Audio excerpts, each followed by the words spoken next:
Cek mic. Cek mic. Halo teman-teman semuanya. Kok halo? Oke teman-teman, balik lagi dengan saya Fikri Ridho. Seperti biasa saya akan mereaction soal sepak bola Indonesia dan juga tanggapan komentar dari netizen soal sepak bola tanah air. Jadi beberapa hari terakhir ini setelah timnas kita dipastikan gagal lolos ke Piala Dunia, mulai bertebaran berita-berita atau isu-isu yang mengguncang tanah air, yang mengguncang dunia sepak bola Indonesia, khususnya datang dari dalam federasi itu sendiri. Dimana di beberapa hari terakhir ini, 2 atau 3 hari ya, semenjak timnas kita gagal lolos ke Piala Dunia, Pak Andre Rosiade, ya, politisi dari Partai Gerindra yang sekarang menjadi anggota DPR juga, itu bersuara soal Messi Hilgers dan Sintayong. Tidak hanya itu sebenarnya teman-teman. Kenapa saya bilang Messi Hilgers? Dia tidak menyebut nama, tetapi saya yang menyebut nama bahwa pemain itu adalah Messi Hilgers, karena dari clue-clue yang dikasih ya kita bisa menyimpulkan bahwa pemain itu adalah Messi Hilgers. Semoga kita tidak salah menilai Messi Hilgers, dan yang terpenting supporter timnas Indonesia tidak terpecah belah, tetap satu dan tujuannya sama, yaitu mendukung timnas. Siapapun ketua federasinya, siapapun pelatihnya, apapun itu, kita tetap mendukung satu, timnas. Nah, kemudian ada yang menurut saya agak sedikit, ya, di telinga ini agak sedikit kok kaget bisa gitu. Pak Andre Rosiade bilang begini, di PSSI dan timnas ada 2 orang yang paling berpengaruh dan paling berkuasa. Ada 2 S. Siapa 2 S ini?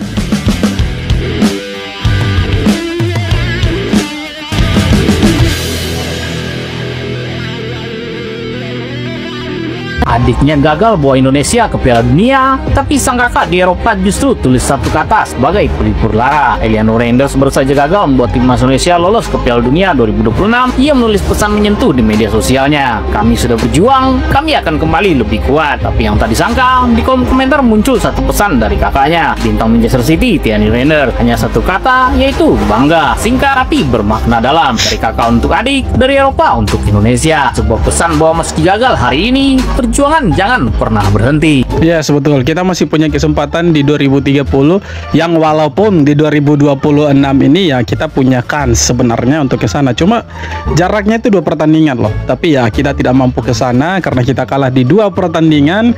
Dan ya teman-teman, sekarang kita hanya menunggu bagaimana kemudian Patrick Kluivert ini dipecat oleh PSSI, dan sampai saat ini belum ada kabarnya, belum ada berita resminya juga, dan belum ada preskon dari PSSI maupun exco yang selama ini bersuara, belum ada teman-teman. Jadi kita menunggu saja, dan ya semoga pemain-pemain timnas Indonesia yang sekarang bermain untuk timnas, mereka semua tetap sehat selalu, tetap fit, tetap cinta dengan Indonesia, mereka tidak menyesal pilih Indonesia, ya. Kenapa? Karena ya kita tahulah di federasi itu seperti apa, kemudian timnas kita seperti apa. Ya semoga mereka tetap cinta dengan Indonesia lah. Itu harapannya kita, dan supporter tetap dukung timnas. Siapapun ketua federasinya, siapapun pelatihnya, yang perlu kita kritik, let's go man, kita kritik, dan yang perlu kita dukung, ayo kita dukung habis-habisan. Let's go. Setelah air mata pemain dan fans timnas Indonesia mengucur karena kegagalan ke Piala Dunia 2026, tagar Patrick Kluivert out menggema. Namun salah satu pandit Uganda ini mengatakan kalau desakan ini terlalu dini, bro. Bahkan cenderung emosional dan tidak proporsional. Ia menyoroti bahwa publik terlalu mudah terbawa narasi media sosial, seolah mengganti pelatih adalah jalan pintas menuju surga sepak bola. Belum lagi ekspektasi fans juga disalahkan karena seolah syahwatnya cuma Piala Dunia. Reaksi publik bangsa ini seolah-olah syahwatnya udah hanya mau Piala Dunia. Padahal lu sendiri juga ngomong kalau ini harus diselesaikan di Jeddah loh. Terbaik yang harus diambil jangan disia-siakan. Jadi menurut saya jangan tunggu ronde 5, selesaikan besok di Jeddah. Dan kalau lu bilang ekspektasi fans terlalu tinggi, ya tentu aja fans murka dong. Kalau tujuannya cuma buat proses panjang, ngapain ganti pelatih di tengah jalan? Publik sekarang emang emosional, tapi mereka juga punya alasan, Bung. Video terakhir ini buat saya ketawa ya teman-teman. Mau sepak bola Indonesia maju, pilih siapa? Pilih yang ini, nah, yang di sana, ya, yang itulah Bapak Presiden kita sekarang, ya buka-bukaan lah. Ngapain ditutup-tutupi, ya toh? Jadi kadang saya ini bingung ya, mungkin bukan hanya saya, rata-rata supporter timnas Indonesia itu bingung dengan cara berpikirnya Bung Towel. Kita yang bingung atau ya ya pikiran kita saja yang tidak seperti Bung Towel mungkin ya. Tapi ya menurut saya kita bingung sih. Ya, kita bingung dengan cara berpikirnya Bung Towel. Begini teman-teman, di eranya Sintayong, Towel ini keras sekali mengkritik. Bahkan jangankan kita kalah, menang pun masih dikritik. Itu dibilang nanti lemparan ke dalam itu gara-gara Arhan, kemudian gol jatuh dari langit dan lain sebagainya. Nah sekarang di era Patrick Kluivert, jangankan menang ya kan, jangankan menang, kalah pun si Patrick Kluivert ini tidak pernah dikritik sama si Towel. Maksudnya tidak sekeras ketika dia mengkritik Sintayong gitu. Ya kita tidak tahu lah pola pikirnya itu seperti apa, tapi yang pasti menurut saya Bung Towel untuk saat ini tidak objektif, karena Bung Towel tidak begitu keras ke Patrick Kluivert seperti keras dengan STY. Nah kita kan bertanya ada apa sebenarnya, tapi ya apapun persoalan dan masalah di balik layar itu kan urusannya mereka. Yang kita tahu adalah Patrick Kluivert saat ini tuh gagal. Gagalnya di mana? Gagal membawa timnas Indonesia ke Piala Dunia dan harus dipecat segera itu. Statistik unik manajer timnas Indonesia Pak Sumarji, nggak pernah main namun bisa bikin Sergio Ramos minder. Lihat statistiknya ya. Pak Sumarji meski tidak pernah turun bermain di lapangan, namun ia sudah pernah 2 kali kena kartu merah selama kualifikasi Piala Dunia. Yang pertama terjadi saat ronde ketiga melawan Bahrain demi mencegah kartu merah buat STY yang protes berlebihan. Kedua saat melawan Irak di ronde keempat, Pak Sumarji mendorong wasit dari Cina yang membuatnya langsung diganjar kartu merah. 0 kali main tapi sudah 2 kali kartu merah. Salut sama determinasi beliau. Dijamin Sergio Ramos langsung sungkem ke beliau.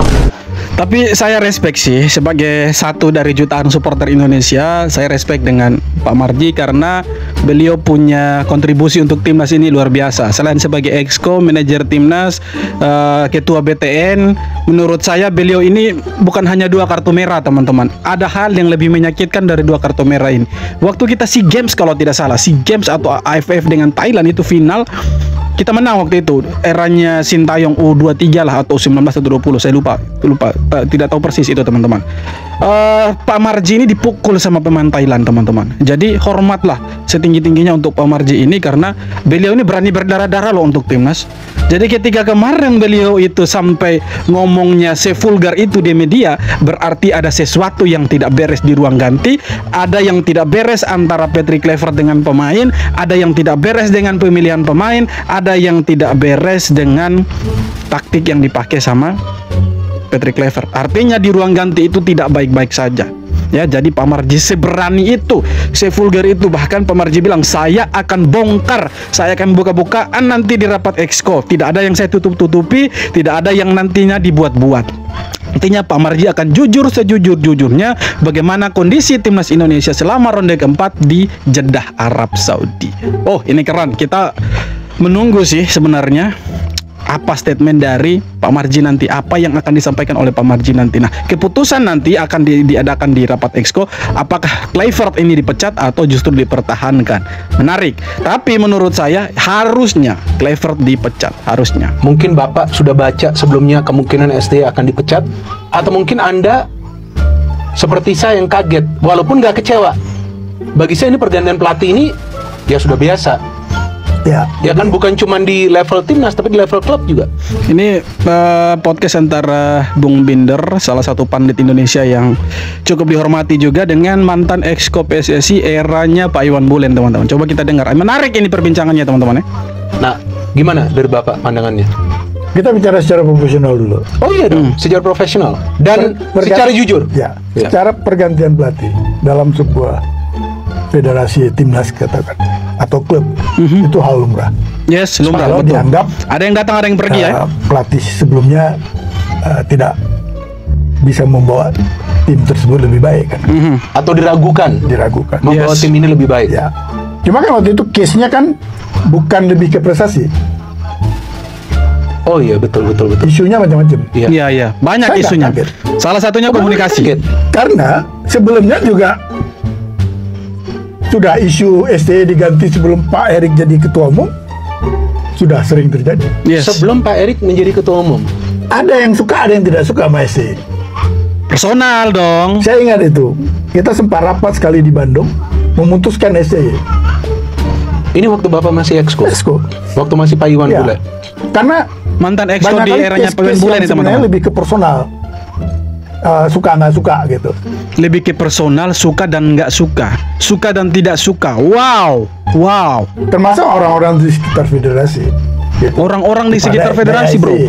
Tapi tiba-tiba setelah kita kalah lawan Cina, katanya ada isu. Isunya di locker room. Changing room. Iya. Oke, ya. Ruang ganti. Saya berpikir hari ini berbicara hari ini, Iya. bukan saat itu. Oke. Hari ini, saya melihat ini berarti ada menyampaikan Iya ke dong. Pak Erik, karena Pak Erik kan nggak ada di dalam. Yes, betul. Ada menyampaikan dengan pola pikir dia. Subjektif. Orang yang melaporkan ini sesuai dengan pola pikirnya dia, artinya orangnya subjektif, tidak objektif dia. Lanjut. Jadi gini, ini kan hampir semua pemain yang kita ambil itu kan besarnya di barat, Iya, setuju. Betul. iya kan? Mereka, setahu saya pemain profesional sangat respect kepada coach. Yes. Jadi kalau dia melawan coach, bukan melawan secara personal Oke. dan argumentasi. Tapi Dan secara itu tim hal yang gitu kan, biasa, antara Sos. pemain Hal yang dengan biasa pelatih. dalam- Forum. di locker Nothing room dan personal. di luar Diskusi. negeri. Iya, dan di ruang diskusi lah. Yes, betul. Tapi Iya. buat orang kita itu sesuatu yang sensitif. Mungkin yang menyampaikan isu ini, yang ada di dalam locker room itu melihat, wah ini pemain ini udah nggak suka sama pelatih, Udah gak harmonis lah. udah nggak harmonis. Padahal itu argumentasi hal biasa. Tuh, Ya, akhirnya saya jadi paham kenapa ada pemecatan Sintayong. Artinya komunikasinya itu bukan dengan pemain. Persoalan komunikasi itu bukan Sintayong sama pemain. Kalau kita merujuk dari statementnya ya mantan exco di era Pak Iwan Bule ini. Jadi kalau dia bilang itu karena personal, suka nggak suka, kemudian menilainya itu menurut pola pikirnya dia, artinya orang yang melaporkan kejadian di locker room ke Pak Erick Thohir itu berdasarkan penilaian pribadinya dia dan tidak objektif. Nah, artinya di sini benar ada miskomunikasi antara Sintayong, tapi bukan dengan pemain, tetapi dengan orang-orang di PSSI ini nih, orang-orang di dalam sekitaran timnas nih. Nah, mereka kan yang menyampaikan, rupanya mereka yang tidak paham komunikasi. Akhirnya kita paham sekarang, saudara-saudara. Bukan Sintayong dengan para pemain, tetapi Sintayong dengan orang-orang ini. Rupanya pola pikir mereka ini yang harus dirubah dulu. Pantasan sepak bola kita tidak akan pernah maju, susah majunya karena pola pikirnya begini, bro. Pola pikirnya begini. Oh ya, paham aku sekarang, bro. Oh, yes, lanjut. Kenapa hanya Pak Sumarji, exco yang bersuara keras terhadap Patrick Kluivert? Jadi gagalnya timnas melaju ke Piala Dunia membuat Patrick Kluivert akan ditentukan nasibnya di rapat exco. Yes. Pak Sumarji sebagai salah satu exco sekaligus juga ketua badan tim nasional dan manajer timnas Yes. meminta saat rapat exco harus tegas terhadap evaluasi Patrick Kluivert. Pertanyaannya, Wajib, harus kenapa itu. hanya Pak Sumarji yang bersuara keras terhadap exco? Sementara exco lain kan ada 12 semuanya. Ketua Umum PSSI dan Wakil Ketua Umumnya juga tidak terlalu bersuara keras. Sebenarnya untuk menjawab pertanyaan itu sudah terjawab pada saat pemecatan Sintayong. Jadi awal Januari itu ada rapat exco untuk membahas nasib dari Sintayong sebagai pelatih timnas. Setelah selesai rapat itu, salah satu exco PSSI, Khairul Anwar, menulis di Instagramnya, "Terima kasih Sintayong." Nah, wartawan menanya hal itu kepada exco yang lain, Ibu Vivin Cahyani. Apa benar STY diberhentikan? Namun, exco Vivin Cahyani mengelak, belum ada keputusan katanya. Kemudian wartawan nanya lagi sama exco yang lain lagi, Bapak Ahmad Riyad. Senada dengan Vivin Cahyani, Pak Ahmad Riyad bilang tidak ada keputusan pemecatan STY. Tapi kenyataannya apa? 6 Januari Pak Erick Thohir memutuskan STY diberhentikan. Artinya apa? Artinya di dalam PSSI sendiri itu komunikasinya tidak betul. Sebenarnya yang komunikasinya itu tidak betul dan komunikasinya itu katakanlah tidak harmonis ya di PSSI ini, bukan Sintayongnya sebenarnya. Tapi mereka mencari kambing hitam ini, yaitu STY untuk dipecat. Dua sudut pandang berbeda dari seorang Bung Toel terkait pelatih timnas Indonesia. Di mana di era Coach Sintayong, Bung Toel mengatakan pelatihnya minim taktik, sudah dikasih banyak pemain kualitas bagus, tetap aja kalah. Dan di era Patrick Kluivert berbeda lagi nih pandangannya, yaitu menyalahkan kualitas pemain. dengan mengatakan ini bukan hanya faktor pelatih, tapi kualitas pemainnya juga. Aduh, ini maunya Bung Toel nih apa sih guys? Kadang suka bingung gitu sama statementnya. Kenapa di era Coach Sintayong yang disalahkan itu pelatih dengan mengatakan minim taktik, tapi di eranya Patrick Kluivert malah menyalahkan kualitas pemain. Padahal faktanya di era Patrick Kluivert ini, yang salah itu memang Patrick Kluivert beserta tim kepelatihan, karena udah difasilitasi pemain yang sangat mewah. Tapi malah permainan timnas Indonesia saat ini bisa dibilang lebih buruk dibanding era Coach Sintayong. Jadi kesimpulannya pelatih yang minim taktik itu bukan Coach Sintayong tapi Patrick Kluivert. Aduh, Bung Toel. Makanya saya bilang pemikiran Bung Toel itu berbeda dari kebanyakan orang. Makanya tidak heran kalau sekarang Bung Toel itu dianggap sebagai public enemy. Artinya dalam hal ini itu soal sepak bola profesional lah. Tidak soal yang lain, tapi soal sepak bola dia itu pemikirannya adalah public enemy. Jadi musuh semua orang lah. Soal pemikiran dia tentang sepak bola Indonesia, di mana ketika kita berpikir bahwa Sintayong itu lebih bagus dari Patrick Kluivert, malah Toel itu berpikir sebaliknya begitu teman-teman. Jadi ya begitulah Toel teman-teman. Kalau nggak ada Toel nggak rame. Isu panas kembali menyeruak di balik tubuh timnas Indonesia nih bro. Andre Rosiade kembali mengungkap dugaan mengejutkan. Katanya ada dua sosok berinisial S yang disebut-sebut punya pengaruh besar dalam urusan internal timnas sekarang. Salah satunya disebut berasal dari luar negeri, sementara satu lagi disebut perempuan asal Indonesia. Udah tahu kita siapa itu?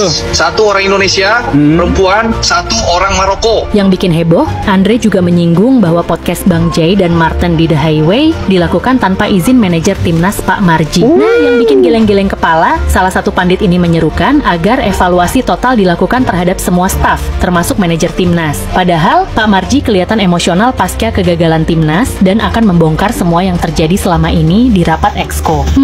Timnas kita kenapa makin problematik gini sih bro? Podcast yang kemarin itu, ya yang viral di waktu kita mau bertanding melawan Irak, ada podcast itu atas izin 2S itu tanpa sepakatan Pak Sumarji. Kenapa timnas kita jadi semakin begini sih? Di saat pemainnya oke, pelatihnya tidak oke, federasinya juga kayak begini. Nah sekarang pertanyaannya, siapa 2S itu ya kan? Siapa 2S itu? Pasti kan orang bertanya-tanya. Kalau kita merujuk dari statementnya Pak Andre bahwa satunya dari Maroko dan satunya dari Indonesia itu perempuan, ketika dicari-cari siapa sih orang ini begitu kan, akhirnya kita ketemu teman-teman, gampang dicarinya itu. Siapa orangnya? Yang dari Maroko itu laki-laki, namanya itu Sofian Asafiati. Dia ini agennya Patrick Kluivert menurut si dia. Ya, menurut Transfermarkt juga kalau saya tidak salah, dia ini agennya Patrick Kluivert, si Sofian Asafiati ini. Jadi dia selain agennya Patrick Kluivert, dia juga itu manajernya Patrick Kluivert menurut Patrick Kluivert itu sendiri. Nah, ketika kita waktu itu menang lawan Bahrain, dia ini ikut di konferensi pers teman-teman. Padahal sebenarnya yang ikut di situ ya cuma pelatih sama pemain dan juga pemain dan pelatih lawan harusnya. Tetapi kalau kita lihat ada videonya beredar di itu teman-teman di media sosial.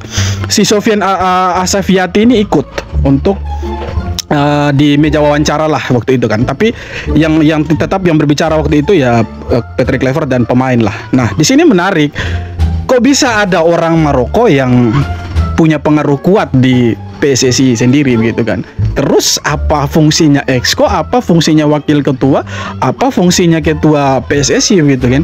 Kalau ada 2S ini yang paling berpengaruh dan paling berkuasa di PSSI, yang satunya itu Sofian Asafiati dan satunya itu seorang perempuan. Nah kita coba untuk cari terus siapa sih sosok S di tubuh timnas ini.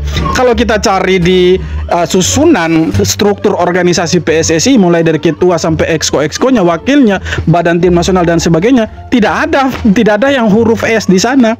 Tidak ada teman-teman. Tidak ada, sama sekali tidak ada huruf S. Coba dicari silakan. Tapi kalau kita cari orang yang dekat dengan Pak Erick Thohir dan itu dia perempuan, katakanlah itu tangan kanannya Pak Erick Thohir, kita jatuh kepada ya, Ibu Susi Hataji. Kalau kita merujuk dari perkataannya bukan Pak Erick Thohir tapi Pak Andre Rosiade, bahwa ada 2S yang berkuasa di PSSI ini. Satunya itu perempuan di Indonesia dan satunya dari Maroko. Yang dari Maroko itu sudah pasti si Sofian Asafiati ini. Nah kalau kita merujuk lagi nih, lebih dalam kita gali, siapa sih yang perempuan ini, siapa sih ibu-ibu ini, ya kan. Kalau kita cari lebih jauh lagi, maka kita bisa cari Susi Hataji. Ada kok, teman-teman carilah siapa Susi Hataji. Silakanlah kalian cari. Jadi teman-teman, menurut saya seperti ini loh.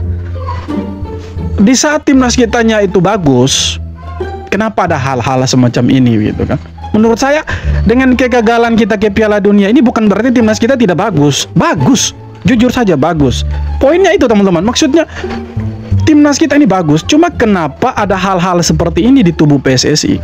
Nah ini yang tidak kita pikirkan dan tidak kita bayangkan gitu. Kenapa ada orang-orang yang lebih berkuasa dari PSSI itu sendiri? Kalau kita merujuk dari perkataannya Pak Andre Rosiade, kenapa? Karena seharusnya ketika timnas itu bagus, maka federasi juga itu harus bagus. Kalau kita lihat di sini kan, kenapa ada semacam ini case-case-nya kok aneh begitu kan?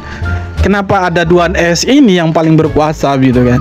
Nah, sekarang inti dari semua persoalan ini ya kita harus kembali mendukung timnas. Siapapun pelatihnya, siapapun ketua federasinya, siapapun S itu, ya kan? Siapapun S itu ya kita harus tetap dukung timnas. Kenapa? Karena puncak dari federasi, pelatih, siapa yang kita dukung ya timnas. Hanya timnas tujuan yang kita dukung. Iya kan?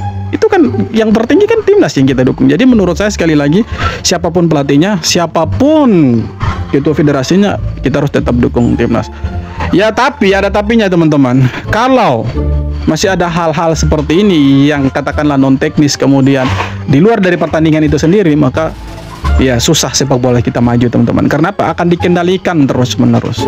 Ya sebagai supporter tentunya kita berharap sepak bola kita lebih bagus lah. Kita hanya bisa berharap dan bisa melihat apa yang akan terjadi ke depannya dengan situasi dan kondisi yang terjadi di PSSI selaku federasi ya, dan juga timnas kita sendiri. Kita lihatlah apa yang akan terjadi 2026, 2027, 2028, 2029, 30. Piala Dunia 2030, pertanyaannya apakah kita bisa?